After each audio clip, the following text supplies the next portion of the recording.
After a weekend-long family gathering, I returned to my apartment in downtown Toronto completely exhausted. The kind of exhaustion that seeps into your bones, not just from travel or noise, but from smiling too much, making small talk too long, and feeling too much all at once. Everything seemed normal. My cat, Junie, meowed her usual hello and curled around my ankles. The apartment smelled faintly of lavender from the diffuser I'd forgotten to turn off. I dropped my overnight bag on the floor and kicked off my boots. Just another Sunday night. I tossed my coat onto the couch and opened my laptop to pay the hydro bill, fingers moving automatically to the banking app, still thinking about my mom's homemade dumplings and the way Chloe, my niece, had clung to me like a koala the whole weekend. Then my screen refreshed, and I stopped breathing. $73.80.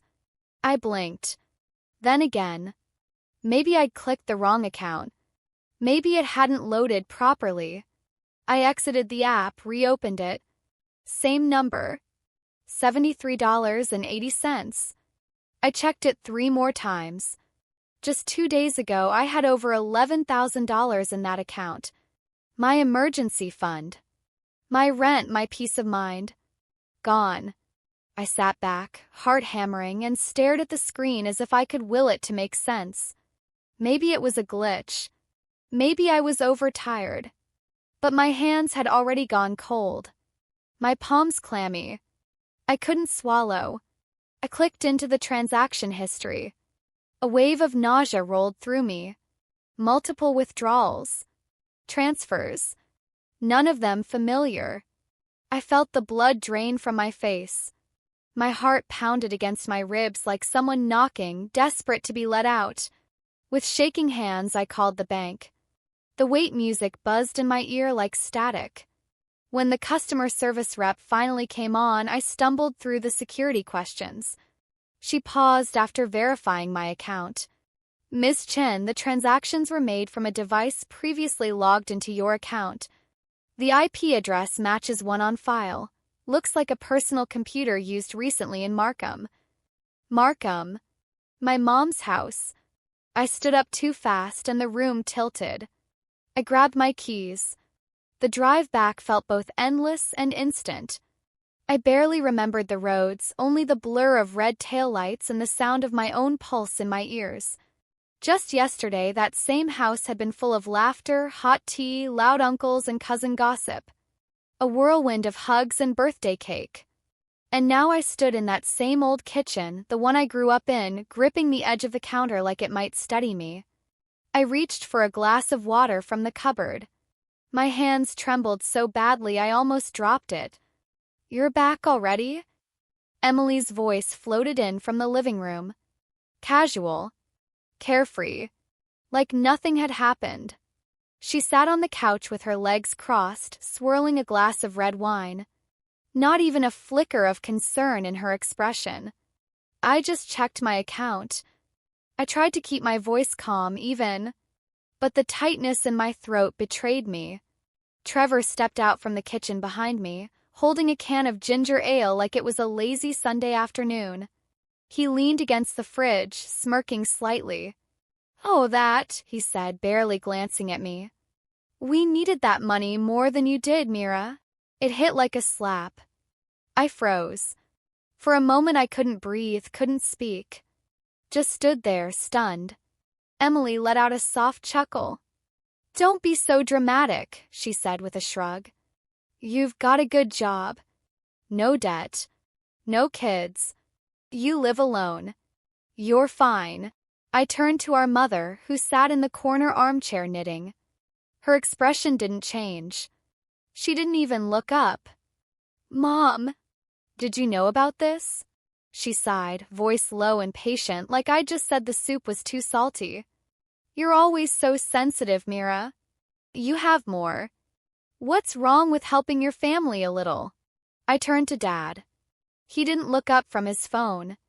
"Don't use harsh words," he muttered. "This is family business." I was frozen. In my childhood kitchen. Among the people who were supposed to love me. "But how did you even get into my account?" Emily shrugged. "You used Mom's computer last time, remember? You didn't log out. Her tone was bored. Like it was my fault. Like leaving my login open meant it was fair game.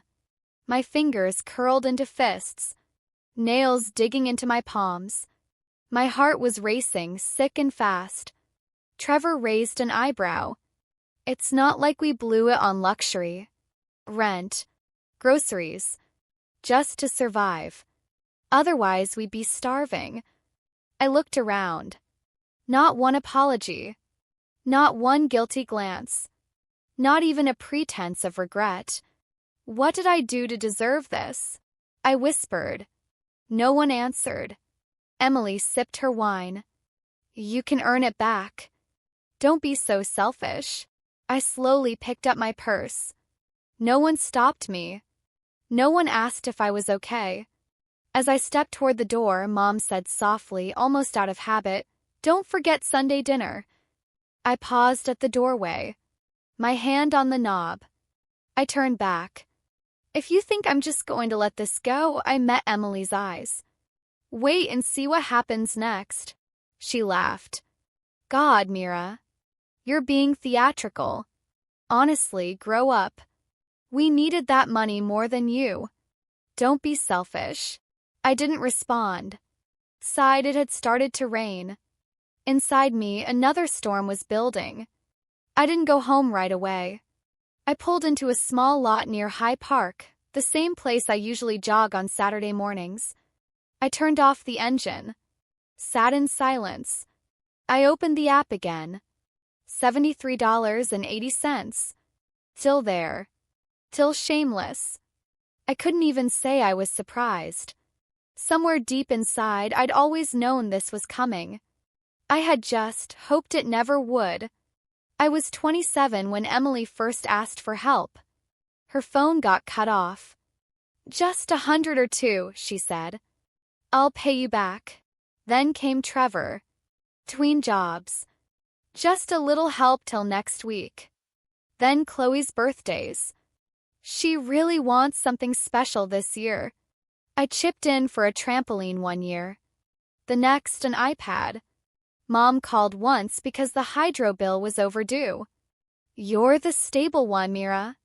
It's not much. Just a little help. And I gave. Every time. When Emily needed help with a down payment, I chipped in. When Trevor lost his wallet, I wired funds the same day.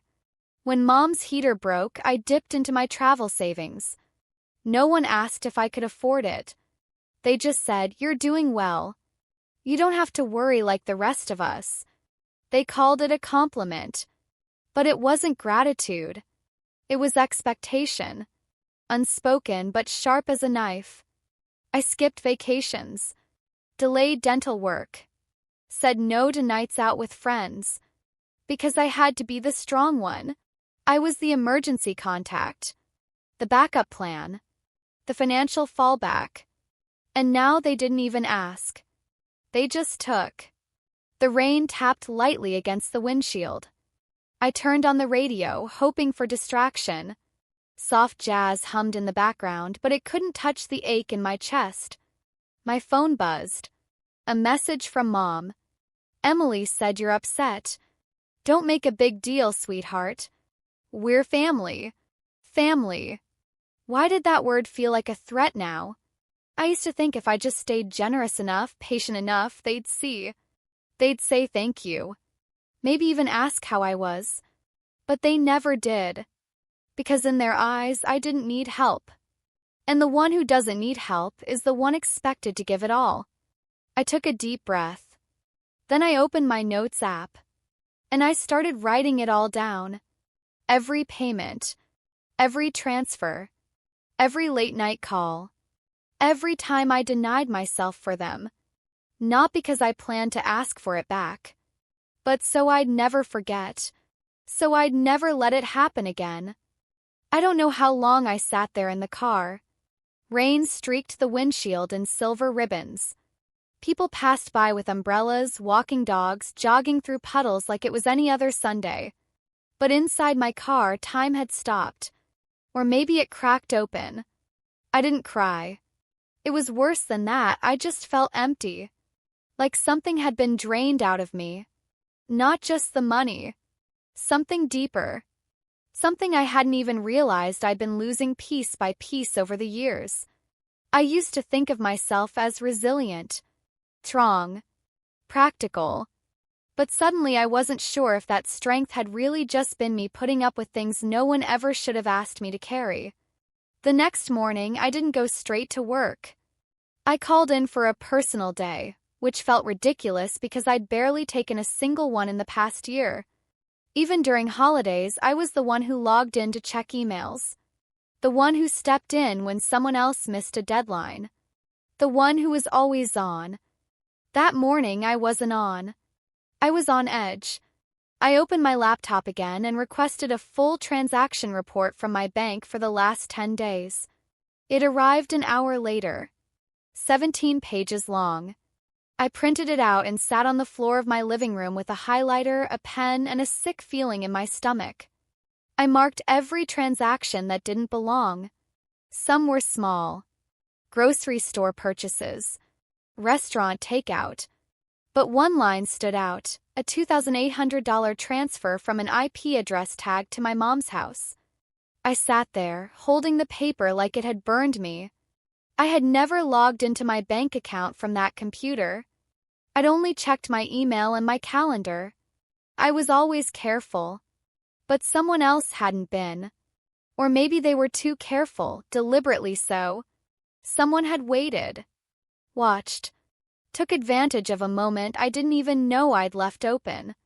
I didn't know what was worse, the money itself or the fact that none of them saw it as wrong. Trevor called later that afternoon. I didn't pick up. Emily texted. It wasn't just for us. Chloe needed new shoes and meds. Please don't overreact. Overreact. There it was again.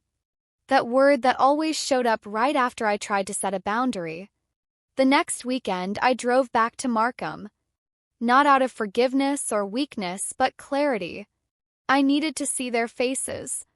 To give them one last chance to be human. The air in the house was still warm with the scent of slow-cooked beef roast and garlic, like it had been 100 times before. Made my stomach twist. Emily sat at the head of the table, legs crossed, phone in hand. She didn't meet my eyes. Trevor leaned back in his chair like nothing was burning under the surface.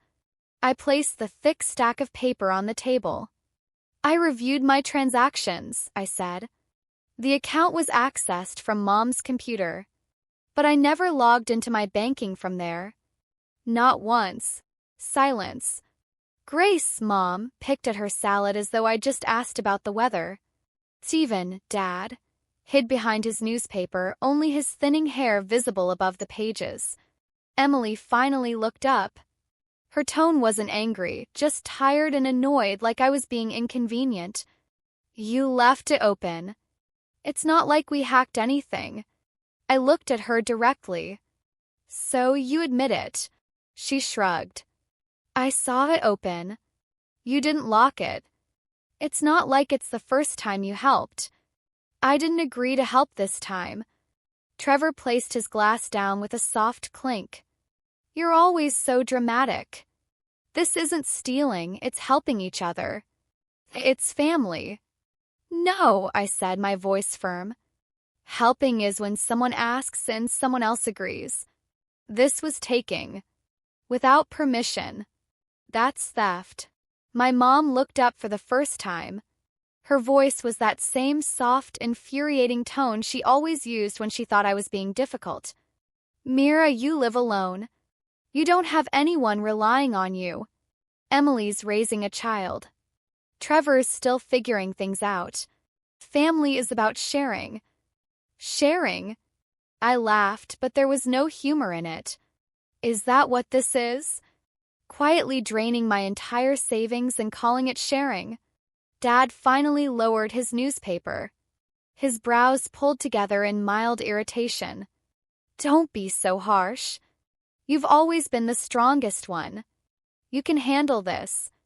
That's why everyone trusted you. Trusted me? I echoed, stunned. You think this is trust? stealing my banking info and pretending it's no big deal. Emily's composure cracked. She slammed her hand on the table, the sound sharp and sudden. "We didn't blow it on luxury," she shouted. "It was for Chloe. For rent. For medication. I'm exhausted, Mira. We're all just trying to survive." I stood still for a moment, letting her words ring through the room. Then I spoke slowly. I was exhausted, too. When I worked 60-hour weeks to help cover your rent. When I canceled my vacation because Trevor said he'd be evicted otherwise. When I ate instant noodles for a month just to pay Mom's heating bill. Their faces were blank. And I never complained. Never asked for it back. Because I thought I was doing the right thing. But all I did was make it easier for everyone else to never grow up. Silence.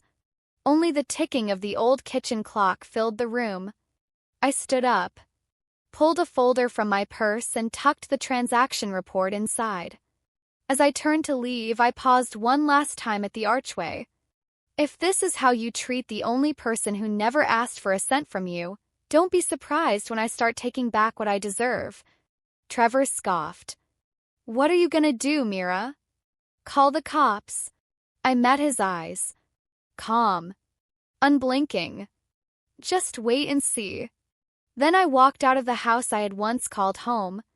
This time I didn't feel regret. Just a low, rising fire in my chest. Back at my apartment that night, Toronto looked different. The city lights blinked across the skyline, but I felt like I was seeing them from a new angle. A version of myself had been burned away in that kitchen. What was left? Till standing. Till steady. And ready. The next morning I woke early.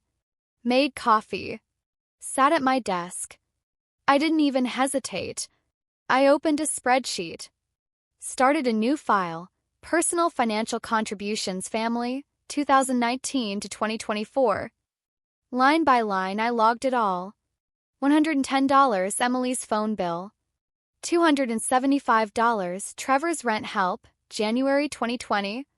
$1,300 Chloe's tablet and school supplies. $180 Mom's hydro bill. $3,000 down payment help for Emily's new SUV. $2,200 Trevor's lost wallet weekend. Each row was a scar. And a reminder. Some were justified. Many weren't. And none of them came with an apology. That night, I emailed the Financial Crimes Division of Toronto Police. Attached the documents, screenshots, receipts. I didn't do it out of revenge. I did it because I'd finally realized that silence was what kept me in their grip. And I wasn't going to be silent anymore. The morning after I submitted my complaint, I expected to feel triumphant, maybe even proud. Instead, I felt like I'd been hollowed out. I sat on my couch, legs tucked under me, laptop still open from the night before. The file, Family Transactions, 2019 to 2024, was minimized on the screen. Every row glared back at me in bold typeface, the weight of years condensed into spreadsheets and dates and dollar signs. I'd color-coded them. Green for necessities like Chloe's medication or groceries. Yellow for urgent requests like utilities. Red for indulgences, Emily's SUV, Trevor's gaming console, the impromptu hotel stay for their anniversary. There were a lot of red lines. More than I wanted to admit. A knock on the door made me flinch. Just my Amazon order. A new printer cartridge for the documents I hadn't finished printing last night. I had planned to take them to the Toronto Financial Crimes Unit office in person. I didn't trust sending them digitally. Too much of me was in those pages. I slid the stack into a folder. My hands trembled as I zipped my coat and left the apartment. The downtown office smelled like disinfectant and quiet bureaucracy. Cold walls, fluorescent lighting, the distant hum of a printer. I checked in at the front desk, waited in a plastic chair, and tried not to pick at my thumbnail. A woman in a navy blazer approached. "Miss Chen?" "Officer Nina Harper." We shook hands. Hers was steady and warm. We sat across from each other in a small meeting room. I slid the folder and USB drive across the table. She opened it without speaking, leafing through the stack with deliberate care. 17 pages, she said. You were thorough. I wasn't sure if that was a compliment or a warning. After a few minutes, she looked up. You mentioned in your form that the account was accessed without permission. Any idea who did it? Yes, I said. Emily Walker. My sister. Trevor Walker, her husband. Possibly my mother, Grace Chen. Maybe even my father, Stephen. And they live? Markham. I have the address. She nodded and jotted it down. We'll open a case under suspected financial exploitation and unauthorized access to digital property. This qualifies under Section 342.1 of the Criminal Code. Hearing the word criminal still felt surreal. They're my family, I said softly. I don't want to ruin anyone's life. I can't keep letting this happen. I understand, Harper said, her tone changing. Gentler now. This kind of exploitation, especially within families, is more common than people think. And more invisible. You're doing the right thing. The words settled over me like a warm blanket. Heavy but necessary. I walked out of the office under gray skies, folder clutched to my chest. There was no victory march. No music playing in the background. Just my own quiet footsteps. And for the first time in a long time, no guilt. Took 2 days for the calls to start. Mom first. A soft voicemail. Mira, sweetheart. What's going on? Can we talk? This is getting out of hand. Then Trevor. You seriously called the cops on us? What the hell is wrong with you? Then Emily. You win, okay? Are you happy now? Chloe's tuition account is frozen. Trevor's paycheck bounced. Just, what are you doing? I didn't respond. I didn't even open the messages. But I saved them. Harper had said to save everything. Not that I needed the reminder. This time I was keeping everything. On Thursday I got a text from Lena, our old neighbor from Markham. 3 people just knocked at your mom's house. Suits. Badges. They asked about you. I stared at the message, my phone trembling slightly in my hand. I didn't feel joy. I didn't feel power. I felt something deeper. Relief. 'Cause for the first time someone saw what they'd done to me. Not just took my word for it, but saw it. The next day at work, my manager pulled me aside. We got a call from a local journalist. Wanted to confirm you work here. Said it's about a financial case. We didn't say anything, of course. But Mira, if you need time or support, just say the word. I blinked. Caught off guard. I'm okay, I said quietly. I'm doing the right thing. He nodded. That's all that matters. That night, the messages from my family came faster. You've humiliated us. We're losing the house. You can't be serious. But none of them said, I'm sorry. We were wrong. Are you okay? Not once. I sat on my balcony, a cup of tea in my hands, the city lights twinkling below. I'd spent years burning myself out to protect people who never once asked how I was holding up. They just assumed I'd keep holding everything up because I always had. But I was done. A few days later, Harper called again. We've confirmed a significant portion of the funds were transferred using IP addresses tied to the Walker household. We're also seeing unauthorized access patterns suggesting password retention through browser caching. It appears this wasn't accidental. I didn't say anything. Miss Chen will be issuing formal notices. Emily and Trevor Walker are now officially under investigation for financial fraud. Grace and Stephen Chen may be named in contributory roles based on how the funds were used. Something inside me wavered. Just for a second. My mom, my dad, they were in their 70s. I thought of them sitting in their living room, blinds half closed, the dusty fireplace, that old blanket Mom always draped over her knees. But then I remembered Mom saying, "Don't be so sensitive." Dad muttering, "You're the strong one. You can handle it." And I studied again. "Thank you, officer." Trevor emailed me from an unfamiliar address 2 days later. Subject, please.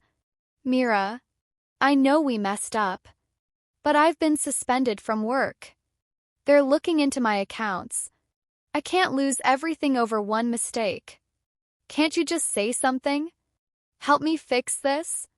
You know I didn't mean harm. No apology. Just panic. Just consequences they never thought would touch them. I blocked the address. That Thursday I got a message from Dad. Short. Cold. The bank sent a foreclosure warning. 30 days. We'll lose the house. No greeting. No remorse. No, how are you? Just a need. I stared at it for a long time, then put the phone down. I went for a walk in High Park, hands stuffed into my coat pockets, leaves crunching under my boots. My breath came out in soft puffs in the cold air. They had always said I was the stable one, the strong one, the one who'd be okay. And maybe that was true. But strength doesn't mean carrying everyone else's failures without complaint. It means knowing when to put them down. That weekend, I drove to the Scarborough Bluffs. I didn't tell anyone where I was going. No one asked. I parked by the water and watched the lake stretch out endlessly in front of me, vast and quiet. My phone buzzed. A message from Mom. "I'm begging you, Mira. If we lose the house, I don't know how we'll survive. Please don't abandon me." Abandon. That word sat like lead in my chest. Because I knew, deep down, that she wasn't afraid of losing me. She was afraid of losing what I could do for her. I didn't reply. I stepped out of the car, walked to the edge of the cliff where I could see the waves crashing against the stone. Let the wind whip around me. And I whispered, not to anyone, just the sky. "You abandoned me first." That night, I slept better than I had in years. No dreams. No wait. Just quiet. A week later, I submitted my request for an extended leave of absence. I didn't pack much. Just enough for a new beginning. Clothes. Books. My laptop. My journals. A small ceramic mug Chloe once painted for me in preschool. The last gift I remember being given without an expectation tied to it. I rented a small car, left Toronto before sunrise, and drove east. Toward Halifax. Toward air I hadn't breathed before. Toward a version of me I had never let myself be. The highway stretched out ahead like a clean slate, smooth and unending. As the Toronto skyline faded behind me, I felt something uncoil in my chest, something I hadn't realized had been twisted tight for years.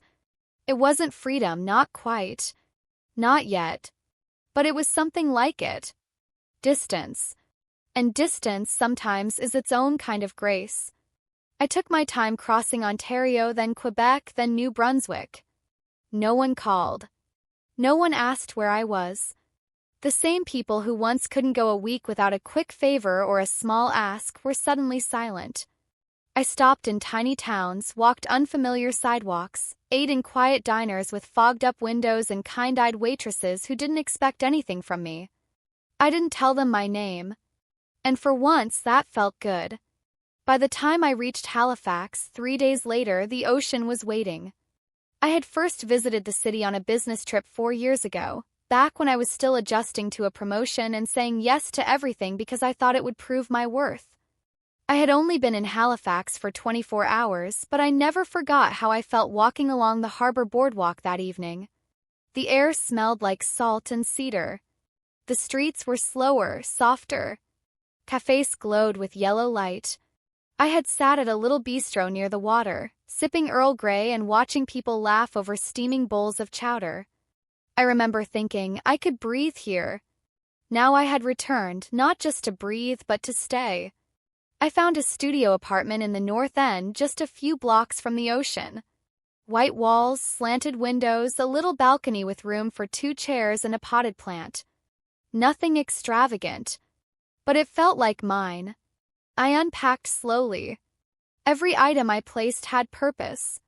A framed photo of me on a solo trip to Portugal, standing on a hill with the Atlantic behind me. The leather-bound journal I'd used to write down every transaction they'd taken from me.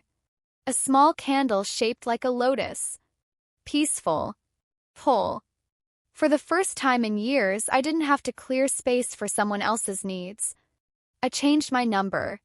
Emailed my boss to confirm I'd be working remotely for the foreseeable future. And then, slowly, I began to rebuild. I bought fresh flowers every Sunday from the market down the road. Signed up for a pottery class on Saturday mornings. Learned to cook again, really cook, not just heat up whatever was on sale. I was still tired, but it was a different kind of tired now. One that ended with deep sleep and soft mornings. Not frantic wires of tension buzzing beneath my skin. 2 weeks after I settled in, I got a call from my manager, Leo. "I just reviewed the strategy plan you sent over," he said. "It's sharp. Clear. Ambitious. We're impressed. Mira, have you ever thought about leading the East Coast Division?" I paused, fingers curled around the ceramic mug I'd just pulled from the drying rack. A year ago, I would have said no. Would have thought about Chloe's school fund, about Emily's car troubles, about Trevor's unstable job. Would have worried about Mom needing help with winter heating again. But now? I looked out at the sun spilling across the harbor. "I'm ready," I said. Leo laughed. Didn't doubt it for a second. "I'll get the paperwork going." That night, I lit a single candle on my balcony, wrapped myself in a knit blanket, and let the wind run through my hair. I didn't cry. I didn't ache.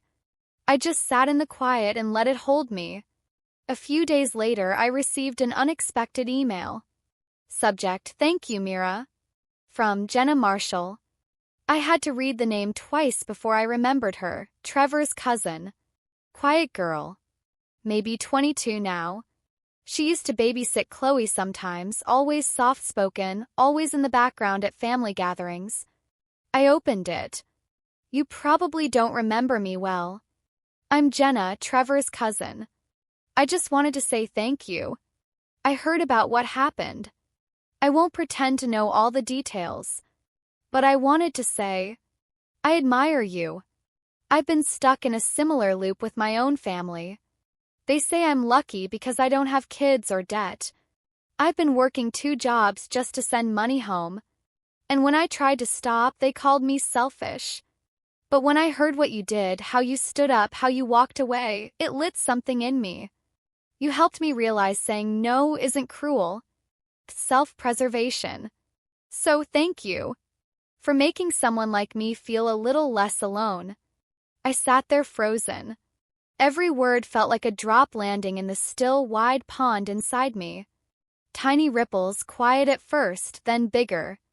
I thought of Jenna. Of how she used to keep her head down at birthday parties. Of how I never once thought she'd noticed me, let alone remembered. And now she was the first person in my whole extended family who'd ever said thank you. Not for the money. Not for the sacrifice. But for the boundary. I replied simply, "You're not alone. And you're not selfish. You're just learning how to love yourself the right way. There's nothing wrong with that." The next morning, I wrote in my journal. I used to think that love meant giving everything until I had nothing left. Now I know that real love doesn't require you to disappear. Real love says, "I see you. I hear you. And I will not take more than you can give." That same afternoon, I received a notification on my phone. It was an old scheduled reminder I had completely forgotten about.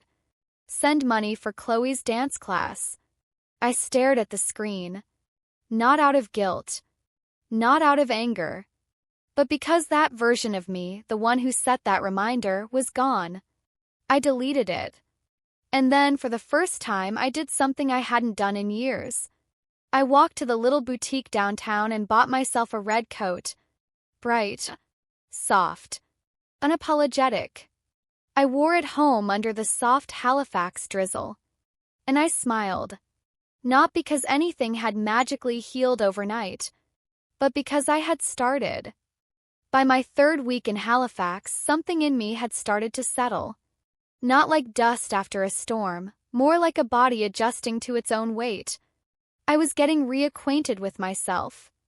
With the version of Mira who wasn't constantly scanning for emergencies, who didn't flinch at every text message, who didn't walk around with her jaw locked and her shoulders high like a soldier bracing for impact. I still had bad days. Days when I stared at the ceiling and wondered if I'd been cruel. When I reread the old messages, hoping they'd changed. They never did. But then there were days when I walked by the harbor and stopped for a croissant just because the bakery smelled like butter and safety. Days when I rearranged my bookshelf because I finally had time to. Days when no one asked anything of me, and the silence felt like a gift. I started going to a small yoga class 2 blocks from my apartment. Not for fitness, but for stillness. For 60 minutes, I moved slowly, breathed deliberately, and left my phone face down in my bag. One Saturday after class, I stayed behind to roll up the mats. The instructor, Lena, smiled at me and said, "You're not from around here, are you?" "No," I said. "Toronto." "What brought you here?" I hesitated. I could have said work. Or a change of pace. But something about her felt safe. "I needed to start over," I said finally. She didn't pry. Just nodded once. "You picked a good place." I started to collect little things. A smooth stone from the beach near Lawrencetown. A jar of sea glass I kept by the window. A tiny ceramic fox I found in a thrift shop that reminded me of myself, quiet, watching, a little wild. These weren't decorations. They were proof that I was still here, still choosing myself. Every day. On Sunday mornings, I'd walk to the market with a woven bag and come home with fresh herbs, sunflowers, and stories from strangers. An older man named Ezra sold handmade preserves and told me a new pun every time I stopped by. "You look lighter each week," he said once. Not weight-wise, spirit-wise. I smiled. Maybe I am. I began journaling again. Not just the painful stuff, but everything. What the sky looked like that morning. The way the barista at my favorite cafe smiled with her eyes. The first time I heard myself laugh out loud while reading a book on my balcony. I started tracking moments, not money. 3 weeks after my move, I received an email from Harper. "Mission. The formal investigation has moved to Phase 2. Charges may be filed in the next few weeks depending on additional evidence. Please be advised this may include financial recovery options related to assets acquired using the withdrawn funds. Let us know if you'd like to submit a victim impact statement. Officer Nina Harper, Toronto Financial Crimes Division." I sat with that email for hours. Part of me still recoiled at the word victim. I didn't feel like one. I had spent so long being the strong one that accepting that label felt like letting go of control. But the truth was, I had been taken advantage of. They had used me, drained me, laughed about it, and moved on without ever looking back. Until now. Until there were consequences they couldn't shift onto me anymore. That night, I lit a candle and opened my laptop. I started typing my statement. I'm not writing this out of revenge. I'm writing this because I spent years being told my pain was overreacting. That it was just family. That I was strong enough to handle it. That because I lived alone, because I had a good job, because I didn't ask for help, I somehow deserved to be everyone else's solution. I was never asked how I was doing. I was never given a choice. And when I finally said no, I was called selfish. What they took wasn't just money. It was time. Energy, trust, peace. But I'm here now, and I'm taking all of that back. I sent it before I could overthink. Then I closed my laptop and made myself a cup of peppermint tea, curled up in my knit blanket, and watched the street lamps outside flicker softly into night. A week later, I received a postcard from a former coworker, Mira, someone I hadn't spoken to in over a year. She had left our company to move to Italy and start her own design studio. She had always been vibrant, bold, someone I admired from a quiet distance. Postcard showed a street cafe in Rome. On the back, in her neat cursive, it read, "You probably don't know this, but I followed your blog for months. The one with your reflections about burnout and boundaries gave me the final push I needed. 'Cause of you, I moved to Rome. Thank you for reminding me that choosing yourself isn't selfish, it's sacred." I placed the postcard on my desk next to the ceramic fox, and for a long moment I just let the silence wrap around me like warmth. On my 31st birthday, I did something wild. I bought a bright red dress, one I'd seen weeks ago in a boutique and told myself I didn't need. I wore it to dinner with a few people from my yoga class, Lena, Ezra's daughter Millie, and a new friend I'd met at a pottery workshop named Camille. None of them knew my whole story. And that was the point. They knew me. Not the bank. Not the fixer. Not the wallet with a heartbeat. Just Mira. And that night they sang to me with paper hats and lemon cake. Camille painted me a tiny bowl with the words, "You are allowed to bloom." I cried in the bathroom for a minute, not because I was sad, but because for once I wasn't giving anything. I was just receiving. A few days later, I was sitting at my favorite cafe, the one that played soft jazz and served rosemary scones, when the owner approached me. "You've been here before, haven't you?" she asked. "Years ago. You asked me what song was playing." I blinked. "Yeah, that was me." "I remembered," she said. "Welcome back. Some places are meant to call you twice." That night, I wrote in my journal, "I spent so long proving I could survive anything, that I forgot to learn how to truly live.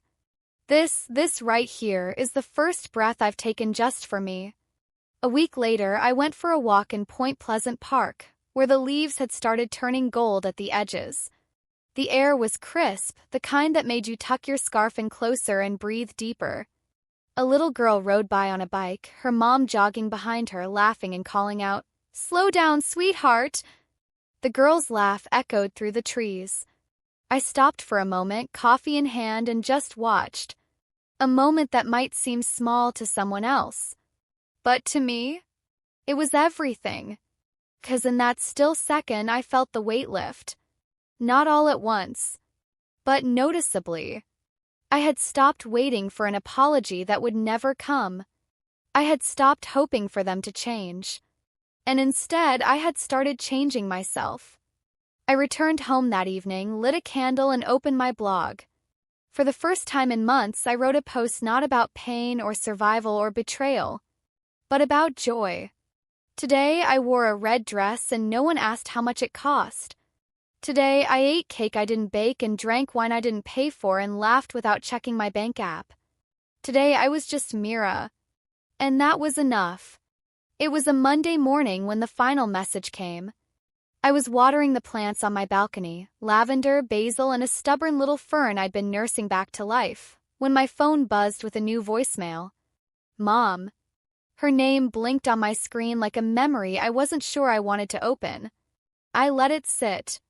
I finished with the plants, made tea, sat at my little breakfast nook overlooking the harbor. The sun was soft through the windows, filtered through sheer curtains, casting warm squares on the hardwood. The world was calm, but inside my chest was tightening. I pressed play. Mira, I know you think we don't care. I know it must have hurt, but this has gone too far. We didn't think it would become all this. The house, the accounts. You're our daughter. Please don't throw us away. Call me back. I'm begging you. She sounded like herself. Soft, collected, the way she always did when she wanted something. There was no panic, no desperation, just gentle guilt. But not once did she say, I'm sorry. By noon, there was another message. Emily. A long text. My account's frozen. Chloe's tuition isn't paid. I don't know what to do. You win, okay? Are you happy now? I stared at those lines for a long time. You win. As if this had ever been a game. As if choosing myself had been an attack. I didn't reply. I didn't rage. I simply breathed and went back to my work, the one thing in my life that had never made me feel like a burden or a backup plan. On Tuesday, Harper called again. Her voice was steady but warmer than usual. Mira, we've concluded the financial investigation. Emily is now under official review for unauthorized electronic fund transfers. Trevor is implicated in multiple withdrawals from a device not registered under his name. Your parents used part of the misappropriated funds for illegal mortgage applications. Charges are likely. Some funds may be recoverable. You did the right thing. I thanked her. But when the call ended, I just sat there at my desk, staring at my reflection in the blank laptop screen. I wasn't celebrating. I wasn't grieving. What I felt was something heavier. The final death of the version of family I'd once believed in. That night, Trevor called. I declined. 10 minutes later, I got an email. Mira, I've been suspended from work. They're digging through my accounts. One mistake and now everything's falling apart. Can't you say something? Fix it? You've always fixed things. No apology. Just expectation. I blocked the sender. On Thursday, I got a message from my father. One line. No greeting. The bank sent a foreclosure warning. We have 30 days. No acknowledgement of what they did. No remorse. No ownership. Just a quiet ask for the fixer to come back. And I didn't. That evening, I watched the rain fall outside. I sat by the window with a mug of cinnamon tea and remembered the winter I skipped groceries to help Emily cover Chloe's daycare. The spring I canceled my trip to Montreal because Trevor's car broke down. The birthday I spent wiring money instead of eating cake. They never asked if I was okay. They just asked if I could send it by tonight. On Saturday, I drove toward Lawrencetown Beach. I parked by the water, wrapped myself in my red coat, and walked along the shoreline until the wind numbed my cheeks. No one knew I was there. No one called. And for the first time, that didn't feel lonely. Felt liberating. I didn't have to be available. Didn't have to prove I was good or generous or useful. I just had to be. When I got home, my inbox had a new message. From Melanie Carter. I froze. The name rang faintly, then suddenly clearly. Melanie. Emily's cousin-in-law. Quiet girl. Always sitting in corners during family dinners. Barely spoke above a whisper. I hadn't seen her in years. I opened the message. Mira. You probably don't remember me well. I'm Melanie. Aunt Sylvia's daughter. I've been following what happened. I needed to say thank you. You stood up. You drew a line. I never knew that was allowed. My own family called me selfish when I stopped sending money to my brother. Said I was abandoning them. But when I read about what you did, I finally felt like I wasn't alone. You gave me the courage to stop burning myself to keep them warm. Thank you. You don't know me. But you saved me. Melanie. I stared at the screen, my heart both aching and full. For years, I thought I was alone in this strange, invisible kind of grief, the kind where people you love turn you into an ATM with a smile, where your worth is measured in deposits and wires and bailing them out at 2 a.m. But I wasn't alone. There were other Melanies, other strong ones, and maybe, just maybe, our silence had been the very thing that kept us apart. I replied. Melanie, thank you for your message. Saying no doesn't make you cruel. It makes you honest. You're allowed to want peace. You're allowed to say enough. And you're definitely not alone. With warmth. Mira. Later that week, I found myself in the small bookstore near my apartment. A little place that always smelled like vanilla and old paper. I picked up a novel, then a collection of poetry. On my way out, I saw a display, notebooks for fresh starts. I picked one up. Cover was navy blue with gold lettering. Inside, I wrote one sentence. I am not the family bank. I am Mira. And for the first time, those 5 letters weren't tied to a bill, a wire, or a favor. Just a name. Just me. I never responded to Emily's last message. Never called Mom back. Never followed up on the foreclosure. Because I wasn't their safety net anymore. They would have to catch themselves. A month later, I received a package from Mira, my old co-worker in Italy. Inside was a scarf she'd found at a street market in Florence, deep burgundy and soft as air. With it, a note. This is for the woman who taught me that strength isn't being silent. It's being brave enough to walk away. You didn't just reclaim your life. You lit a path for the rest of us. I held that note to my chest, then folded it carefully and placed it next to Melanie's email. Next to the postcard from Rome. Next to the ceramic fox. The last time I cried about my family, it wasn't over what they did. It was over what they never saw. They never saw the nights I ate cereal for dinner because I'd wired my last $200 to Trevor. They never saw the vacations I skipped, the jackets I didn't buy, the dentist visits I postponed. They never saw me, just the version that paid on time. And I had let them. Because I was afraid that if I stopped being useful, I'd stop being loved. But I know now. That's not love. That's leverage. Now love looks like this. Someone texting, "Wanna go for coffee?" with no ask behind it. A yoga friend saying, "You seemed quiet today. Everything okay?" A stranger sending a thank you note just because your story made them braver. Love is someone remembering your birthday, not just their bills.